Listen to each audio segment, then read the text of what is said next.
আসসালামু আলাইকুম। আজকে দীর্ঘদিন পরে আমরা বাজারে যাচ্ছি। অনেক কেনাকাটা করতে হবে। সামনে যেহেতু ঈদ চলে এসেছে, রোজার প্রায় শেষের দিকে, অনেকদিন যাবত বাজারে যাওয়া হয় না। আজকে দুজনে রওনা দিয়েছি, দেখি কি কেনাকাটা করা যায়। অনেকের অনেকগুলো চাহিদা লিখে নিয়েছি। বিভিন্ন ধরনের আইটেম কেনাকাটা করতে হবে, তাই সেহেতু সকাল সকালে রওনা দিয়েছি। আজকে রোদও ঝলমলে উঠেছে, প্রকৃতি খুবই সুন্দর। তবে রোজা থেকে বাজার করাটা আসলেই কষ্টদায়ক হবে, যেহেতু প্রচণ্ড রোদ উঠেছে। দেখা যাক কী করা যায়। তো আমি আজকে আপনাদের সাথে শেয়ার করব আমাদের জীবনের কিছুটা খণ্ডাংশ। আপনারা দেখতে পাচ্ছেন আমরা একটা ফরেস্টের মধ্যে দিয়ে যাচ্ছি।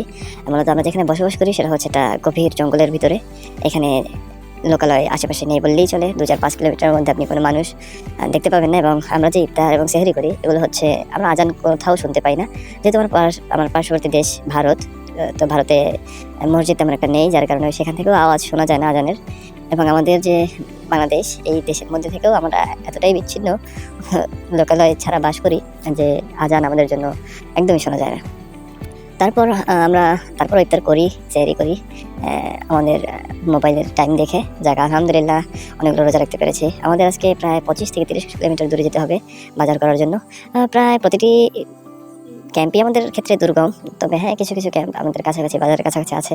তবে বেশিরভাগ ক্যাম্পে এরকম দুর্গম অঞ্চলে বসবাস করা। তার মধ্যে থেকে আপনাদের নিরাপত্তা দেওয়ার সর্বোচ্চ চেষ্টা আমরা করে যাই। রাত দিন 24 ঘন্টায় আমরা শত জাগ্রত আছি, যাতে আমাদের সীমান্তের একটি অংশ অরক্ষিত না থাকে। সো আপনারাই দেখতে পাচ্ছেন যে আসলে কতটা দুর্গম এলাকা পার হয়ে আমাদের যেতে হয়। আমাদের যাতায়াতের এই দুর্গম পথের অন্যতম মাধ্যম হচ্ছে মোটরসাইকেল, আমাদের সঙ্গী। এই মোটরসাইকেলের মাধ্যমে আমাদের বাজারঘাট সচরাচর করে থাকি। এবং আমি আজকে একটা গুরুত্বপূর্ণ মেসেজ আমাদের সৈনিকবৃন্দের পরিবারদের কাছে পৌঁছাতে চাই। সেটা হচ্ছে যে আপনারা হয়তো বুঝতে পারেন আমরা আসলে কতটা ডিফিকাল্ট লাইফ, কতটা ডিফিকাল্ট সিচুয়েশন পার করে তারপর আপনাদের মুখের দিকে তাকিয়ে থাকি। প্লিজ আমি বিশেষ করে উদ্দেশ্য করছি আমাদের সৈনিক ভাইদের, যারা স্ত্রী আছেন তাদেরকেই উদ্দেশ্য করে বলছি, আপনারা প্রতিটা সৈনিকের হাসির এবং শান্তির এবং স্বস্তির কারণ হন। এমন কিছু করবেন না, এমন কিছু বলবেন না যাতে আপনার প্রিয় মানুষটি দম বন্ধ ফিল করে। সারা জীবন তারা একটা কঠোর ডিসিপ্লিন লাইফ লিড করার পরে সবকিছু ছাড় দিয়ে লট অফ স্যাক্রিফাইস, এটা অবর্ণনীয় স্যাক্রিফাইস করার পরে শুধু আপনাদের মুখের দিকে তাকিয়ে সবকিছু ছেড়ে দিতে পারে, সবকিছু ভুলে যেতে পারে। যদি আপনারা একটু হাসি দিয়ে কথা বলেন, আপনারা একটু তাদেরকে বোঝেন, তাদের কষ্টগুলো বোঝেন, তাদের মন বোঝেন, তাহলে না আর কিছুই থাকে না, সব পানি হয়ে যায়। এই যে সামনে ঈদ চলে এসেছে, বাড়িতে যেতে পারবে না, অনেক সৈনিক আছে বাড়িতে যেতে পারবে না। এবং আপনাদের কাছ থেকেও বিভিন্ন ধরনের তীক্ষ্ণ কথাবার্তা শুনতে হবে, বাড়িতে যেতে পারবে না, যার কারণে 2 ধরনের প্যারা। সেহেতু বুঝতেই পারছেন, আপনারা যদি একটু তাদের পাশে থাকেন, একটু তাদের সাপোর্ট দেন, মেন্টালি সাপোর্ট দেন, তারা না আর কিছু চায় না, বেশি কিছু চায় না, আপনাদের জাস্ট একটু সাপোর্ট চায়, আপনারা তাদের পাশে থাকেন। আপনারা দেখতে পাচ্ছেন প্রায় ঘন জঙ্গল পার হয়ে আমরা এখন চা বাগানের মধ্যে প্রবেশ করছি। এটা কিছুটা লোকালয়ের মধ্যে, এখানে ইলেকট্রিসিটি আছে, কিন্তু আমাদের আবাসস্থল পর্যন্ত এখন ইলেকট্রিসিটি পৌঁছায়নি। কেন পৌঁছায়নি? এটা প্রশাসনিক জটিলতার কারণে পৌঁছায়নি। তো আমরা কিছুক্ষণ পরে লোকালয়ের মধ্যে দিয়ে যাবো। আপনারা দেখতে পাবেন যে এখানের মানুষের জীবনযাপন কতটা অনুন্নত হতে পারে। এখানে আমি এসে একটা জিনিস খুবই গভীরভাবে অনুধাবন করতে পেরেছি, আসলে মানুষের চাহিদা যতটা কম ততটা সুখী থাকা যায়। এই মানুষজনের সাথে আমি কথা বলার পরে বুঝতে পারলাম যে তাদের জীবনের চাহিদা খুবই কম। দেখুন, আজকের যুগেও তারা মাটির ঘর বানিয়ে থাকছেন, বাঁশের বেড়া, কি সহজসাধ্য জীবনযাপন। তাদের বেশি চাহিদা নেই, তাদের নেই কোনো পাস্ট, নেই কোনো ফিউচারের চিন্তা, জাস্ট তারা খেয়ে পরে বেঁচে আছে, এটাই তারা সুখী।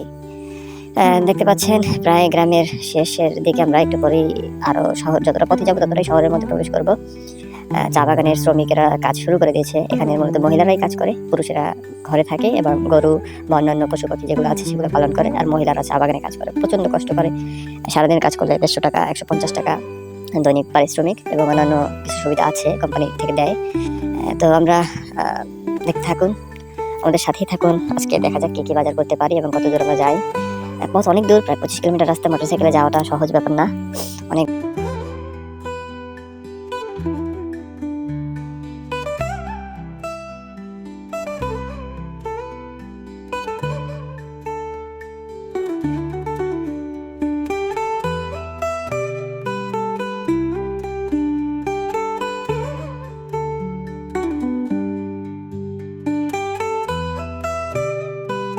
লাগে আমার ডিভাইসটা তেমন একটা ভালো না, যার কারণে আপনাদের প্রকৃতির সৌন্দর্যটা তুলে ধরতে পারলাম না। ইনশাল্লাহ আপনারা যদি আমাকে সাপোর্ট করেন, তাহলে আমি আশা করি এর পরবর্তীতে আপনাদের ভালো কিছু উপহার দিতে পারবো।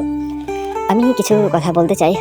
From my life experience, I would like to say something about my experience and the experience will dedicate it to my younger brother.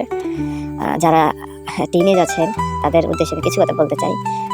লাইফটাকে সিরিয়াসলি নেন, এখনও সিরিয়াসলি নেন, পরে যাতে রিগ্রেট করতে না হয়, পরে যাতে আফসোস করতে না হয় যে ইস সময় থাকতে সময়ের মূল্য দিলাম না। সময় আসলেই খুবই মূল্যবান। After a certain as like 25 or 26 আপনি বুঝতে পারবেন, আপনাকে কেউ বুঝিয়ে দেবে না, আপনি বুঝতে বাধ্য হবেন তখন যে আসলে আপনি কতটা সময় পার করে ফেলেছেন এবং আপনি কতটা পিছিয়ে গেছেন। হয়তো বা 18, 19, 20, 21 বছর এসেও বোঝা যায় না। যখন একটা বয়স এসে পৌঁছাবেন, চাকরি বাকরি থাকবে না, ব্যবসা বাণিজ্য থাকবে না, তখন বুঝতে পারবেন আসলে জীবনটা কত কঠিন, কতটাই কঠিন। এবং কষ্টের চাকরি যখন, কষ্টের কাজবাজ যখন করবেন, তখন এটা আরও বেশি করে বুঝতে পারবেন যে আসলে আপনি কতটা সময় নষ্ট করেছেন। সুতরাং stay focused on yourself, stay focused on your future.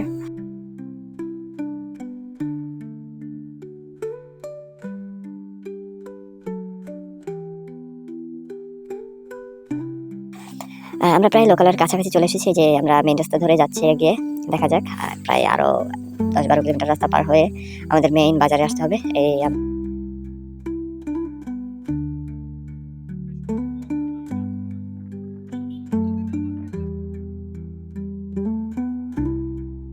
আমাদের মোটরসাইকেল পার্ক করে এখন আমরা বাজারের ভিতরে প্রবেশ করব। এটা একটা লোকাল বড় বাজার না, তবে উপজেলা সদরের বাজার। তো এখানে আজকে যেহেতু সামনে কদর এবং সবে কদর, সামনে সবে কদর এবং রোজার প্রায় শেষ, ঈদের কেনাকাটা সবাই করতে এসেছে। প্রচণ্ড ভিড় দেখতে পাচ্ছি। অনেকের অনেক কিছু কেনাকাটা করতে হবে আজকে। বিভিন্ন ধরনের সিগারেট নিয়েছি, অনেকের সিগারেট খাওয়ার প্রবণতা আছে, যার কারণে আমাদের চাহিদা দিয়েছে। অনেকের অনেক আইটেম লাগবে, কারো শ্যাম্পু, কারো সাবান, কারো টুথপেস্ট, কারো ডিম, কারো আমার জন্য নিজের ব্যক্তিগতভাবেও 1 কেজি ডিম নিয়েছি। ডিম আমাদের নিত্যদিনের সঙ্গী, সবাই ডিম পছন্দ করে এবং সহজ, ইজি টু কুক, সহজেই খেতে পারে, যার কারণে ডিম বেশি করে নেওয়া। এখন আর অনেক কিছু কেনাকাটা করতে হবে।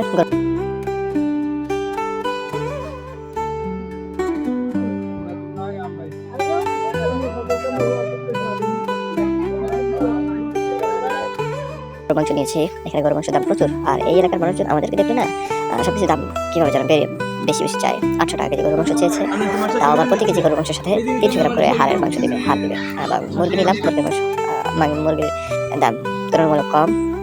আর মাছের বাজার, মাছের বাজারে মাছ ভর্তি ছিল, অনেক মাছ দেখেছি, কিন্তু চাহিদা মতো মাছ না পাওয়ায় তেলাপিয়া মাছ নিলাম প্রায় 4 কেজির মতো। এবং পরে পাবদা মাছ খুঁজলো, পাবদা মাছ দেখি পাওয়া যায় কিনা। পাবদা মাছ আমার কাছে ভালোই লাগে, পাবদা মাছ নিব। এবং তারপরে আমাদেরকে যেতে হবে, যেহেতু অলরেডি অনেক ঘোরাঘুরি করেছি, অনেক ছোটো ছোটো অনেক কিছু নিয়েছি, যেগুলো আপনাদের দেখাতে পারবো না। বাজার প্রচণ্ড ভিড়, আর মোটামুটি সব কিছুই হাতের নাগালেই দাম দেখলাম। বিগত দিনগুলোর থেকে এবারে রমজান আমরা খুব স্বাচ্ছন্দ্য বোধ করেই কেনাকাটা করেছি, যেহেতু বাজারে আসার অভিজ্ঞতা আমার এখন অনেক আছে, যেহেতু আসতে হয়।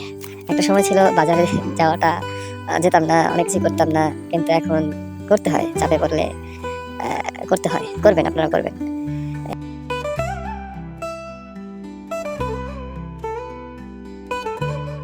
এই যে দেখতে পাচ্ছেন বাজার করা শেষ, 1 বস্তা ভর্তি বাজার করেছি, এবং ডিম আরও তরমুজ, এগুলো নিয়ে পাহাড় উঁচু ঢালু, উঁচু নিচু পথ পার হয়ে তারপর আমাদেরকে পৌঁছাতে হবে, অনেক দূরের পথ।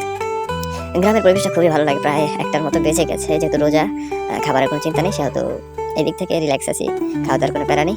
আমরা প্রায় পৌঁছে গেছি, আর পথ নেই।